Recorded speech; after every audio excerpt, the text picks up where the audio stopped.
শেষ মুহূর্তে হাটে বেচাকেনা কেমন দেখছেন গাজীপুরে? যারা শেষ মুহূর্তে পশু ক্রয় করতে এসেছেন কি বলছেন সে সকল ক্রেতারা, জানাবেন আমাদের।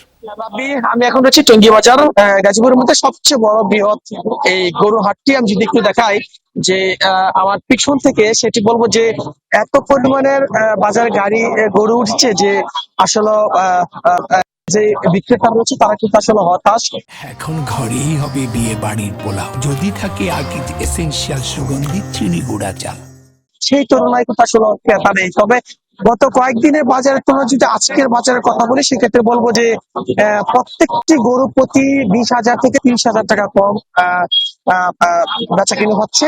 এতে করে যারা কৃষক রয়েছে, প্রকৃতপক্ষে যারা এই গরুগুলোকে কয়েক বছর যাবত তারা লালন পালন করে এই বাজারে এনেছে, তারা সকলে আসলে কান্না স্বরে বলছিল যে তাদের অনেক লোকসান হয়ে গেছে। এই যে তারা সারা বছর যে খাবার গুলো দিয়েছে, তাদের যে সেবাগুলো করছে, সেই সেবা অনুযায়ী তারা অনেকটাই লস ভোগ করেছে।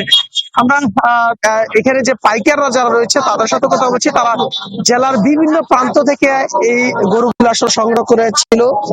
তারা বলছিল যে প্রান্তিক বাজার থেকে যেভাবে যেই দরে বাজারগুলো এনে এই গাজীপুরের টঙ্গী বাজার এনেছে, তারা বলছে যে প্রত্যেকটি গরু প্রতি একবারে যে 35 থেকে 40,000 টাকা কম বিক্রি করতে হচ্ছে। যদিও এখান থেকে যদি বিক্রি করা না হয়, সেক্ষেত্রে অনেকটাই লোকসান পড়বে। আনা নেওয়া থেকে শুরু করে তাদের যে বাজেট রয়েছে, সবকিছু মিলে বিশাল একটি সমস্যার সম্মুখীন করতে হবে, যে কারণে কিন্তু আসলে বিক্রি করতে হচ্ছে।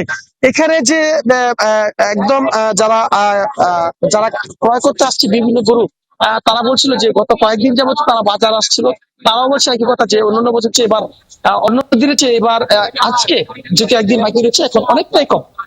দাম অনেকটা কম আপনি জানাচ্ছিলেন। পলাশ, আপনাকে ধন্যবাদ।